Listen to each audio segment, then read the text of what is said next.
Yo, what's up, YouTube? Yeah, your boy Rich Everything, man, logging in, man. Had to hit the freight early. Had to go get me a little tool. Took a tool back, went and got a tool. And you see what I got. I had to get a little step up. I had a spring compressor, and it was a Harbor Freight tool too. Regardless of where you kind of buy them tools from, especially when you got the ones that twist on the top, to tighten down and lock down on, you know what I'm saying? The claws grab the bottom of the spring, and the actual piece grabs the top of the retainer, and they compress the spring. It works. Don't get me twisted. And not really talking bad about Harbor Freight, because, you know, I like to go to Harbor Freight. It's not that I'm trying to be cheap. But regardless of where you get these tools from like that, when you're using the spring compressor like that, it's just something about them. I done had mishaps where you compress that spring, and what happens is it'll push the valve down at the same time, because you got to think about it. It wants to hold those keepers. So whenever you take that head and you push that valve up, there's so much pressure there still. Even though that spring compressor has that spring, there's so much pressure there, because you got to remember, it's not going to grab the bottom of the spring. It's just going to grab in between the spring and just kind of compress it just a little bit. So you still actually have a little bit of force against the head. But what happens is, what happened with me a couple of times, and it happened again last night, which that's why I took the actual tool back, was I was sitting down about to take a spring loose, and I got everything all nice and tight on there, whatnot. And luckily, I had a rag on top of it. But what had happened was, when I went to push the valve up with my hand, or just bump it, just so I could get the keepers to kind of loosen up just a little bit, because you know when you bump it up, those keepers, especially if you turn that head sideways, those keepers will kind of drop out and fall right there in place. You have to be careful with that you don't break the keepers, or that you don't bend the retainer when you're doing that. So a little bit of operator error in that too. But if you bump it fast enough, they'll come out. When I bumped it and the actual locks came out, and one of the locks came out so fast, it was able to like bounce up off the carpet. And luckily I had a crate right there with my parts in it, but it bounced up and it ended up landing in the crate. It took a little while for me to find it, but I did find it. Checked everything. The locks were still good. The retainers were still good. Valve seats I didn't care about, because I'm changing the valve seats on this thing anyway. The whole purpose of actually taking the springs off is to clean the head up, so I could put the new valve springs on it. But at the time that I'm taking these valve springs off, I'm going to clean it inside the chamber. You know what I'm saying? Go ahead and get a lot of that carbon that I didn't get a chance to actually grab during the first wash, or whatever the case may be, off there. So with that being said, the tool that I went and bought, which is right here, I bought that for a good reason, because I was gonna, sometimes and I've been doing car work for a while. You can see how old this tool right here is. And I realized, I was like, hold on, we got an old school spring compressor inside the storage. So I went and got the old school spring compressor, and these also have little flaws to them too. That's why you see me with this black plate. I don't know what's up with me talking today, with this black plate in the back of it. Well, what I'm about to do is I'm about to reinforce this actual spring compressor, because what I'm gonna do, you know, this is where the bolt goes that you wanna and I'm using a I'm actually using a rocker arm bolt, an old rocker arm bolt, to go inside that right there, to tighten down on. But what I'm gonna do is, to get the around the retainer, this needs to be a little bit big, so, or bigger. So what I'm gonna do is, I'm gonna take this tool, and I'm gonna drop down to about, I'm guessing about 5/8. And I know 5/8 should be big enough for me to actually get on top of the retainer and get those tabs to actually come up, and then I can take my magnet and grab it. So what I'm gonna do is I'm gonna turn you off. You know what I'm saying? I'm gonna take my impact and go ahead and get this job right here done. You know what I'm saying? So we can go ahead and we can start working on these heads. I'm already 5 minutes into talking to y'all, so let me go ahead and get some work done right quick. Voila.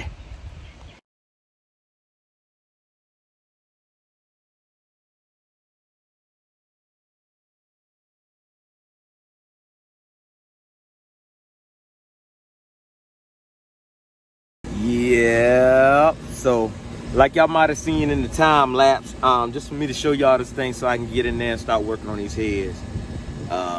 Took it.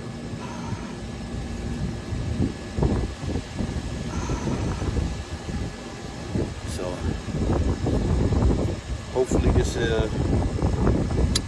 actually works for me.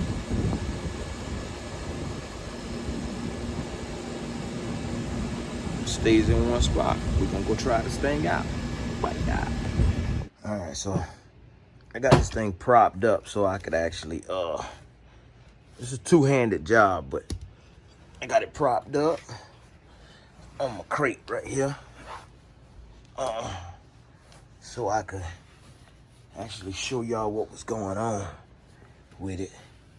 And by the way, before I even get into that, this is one of the valves that I took out last night, and I basically just hit this right here with a little piece of scuff pad and some WD-40. That was less than a minute, no pressure, but I still got a ways to go. You know what I'm saying? On it, I just wanted to see, you know, where I was at. So we'll get the rest of these things out.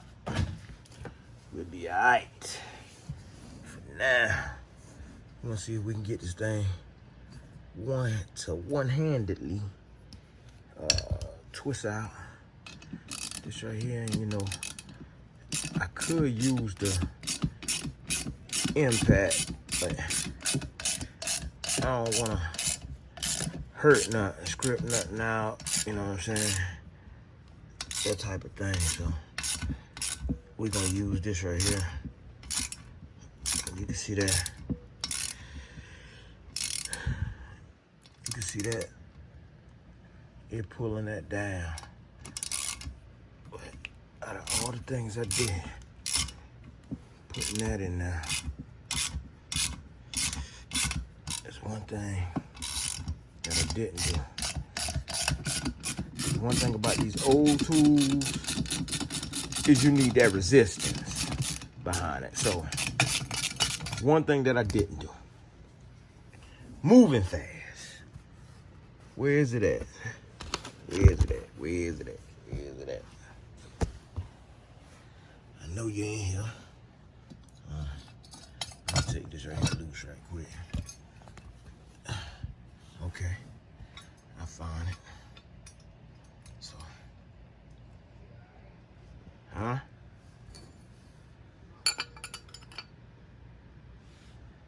take that right there. And we definitely don't want to gouge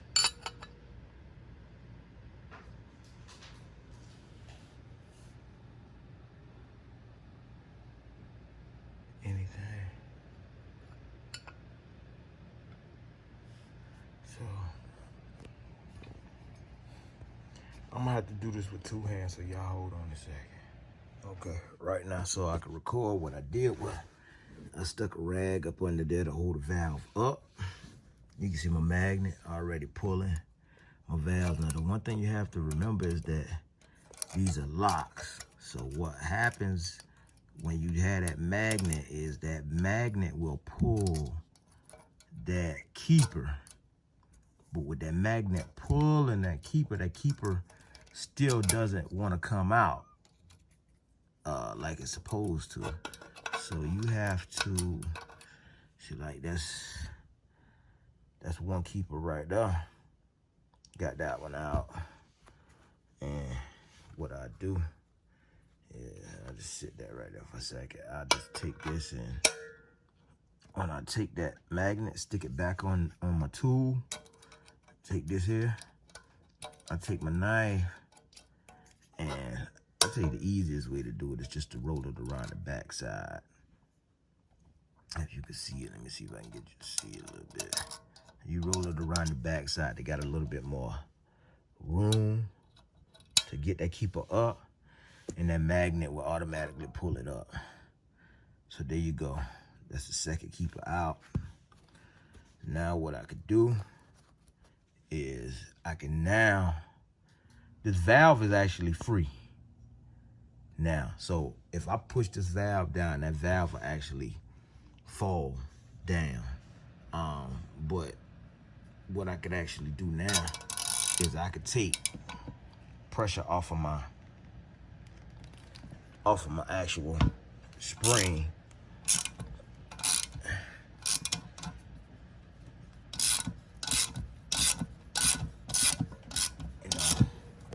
And once you take pressure off of your spring, you need to be kind of careful. Once you get enough tension off of it, you know, you ain't really got nothing to worry about. You can really loosen everything by hand, remove the tool.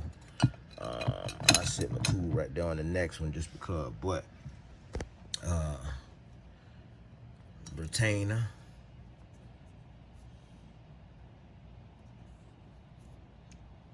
All right, though.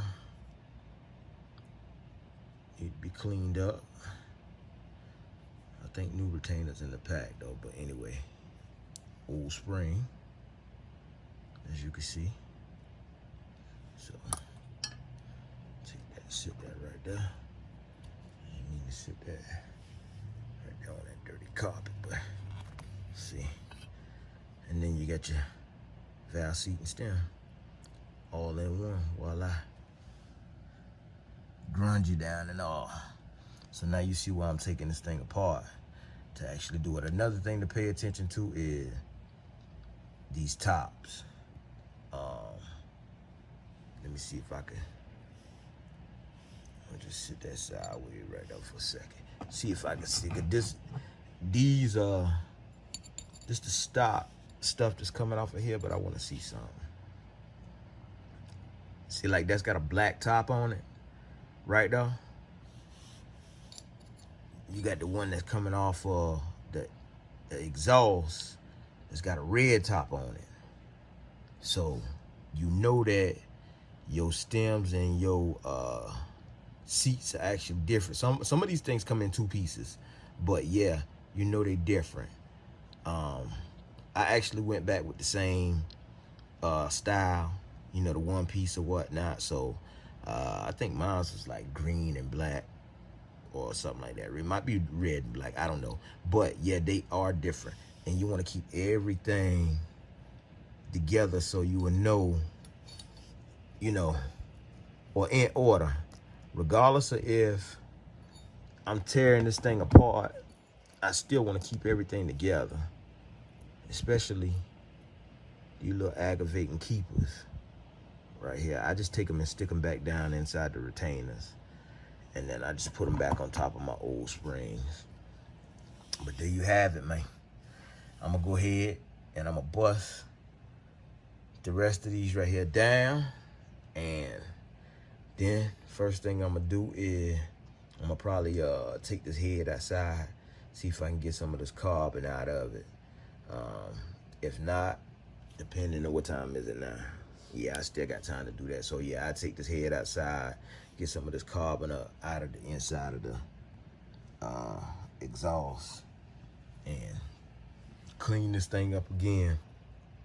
You know what I'm saying? So I can get it right, man. So y'all stay tuned.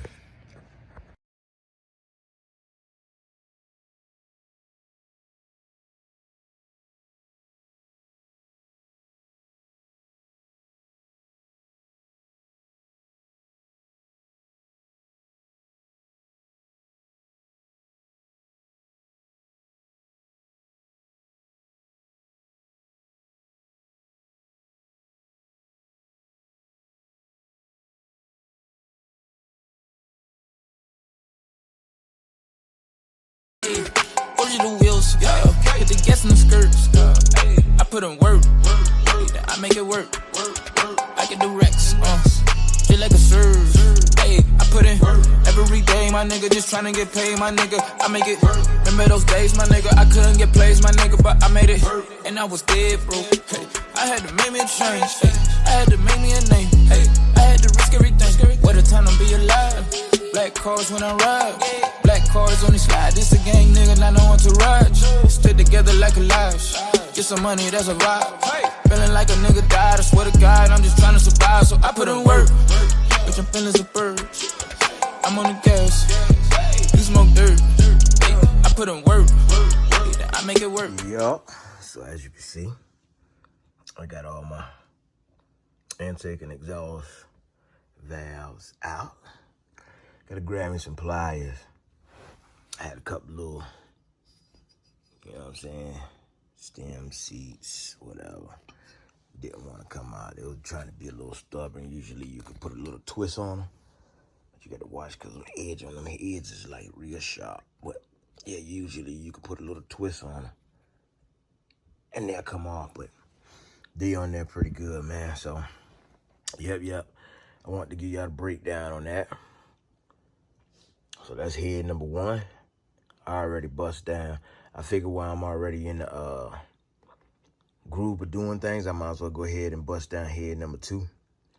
You know what I'm saying? Clean them all at the same time. We ain't doing no porting and polishing. All we doing is just cleaning up that carbon that's in there. Inside these exhaust ports. Clean up around these seats. And the little carbon that's left in the corner, but that's gonna be easy, man. I'm gonna take my little wire brush on my Dremel tool and I get to it. Go ahead and get it on. So you can see a little bit inside your intake too. But no problem, man. Y'all stay tuned, man. I probably drop the finished product on a whole nother video, but I just wanted to let y'all see what was going on, man. Your boy Rich everything. I told y'all I was gonna touch this block. I'm gonna touch this block. You feel me? So, that's that. Oh, and I'll be polishing the valves too. You see, I cleaned this one up, but that was just a little trial run. I wanted to show my son what was what. So, this is what we started off with, right here. And after me taking some WD and my little Scotch Brite right here, running it through my drill, which battery died on us. Maybe 2 passes, this is what I got, but it did get it pretty clean, but that ain't nothing.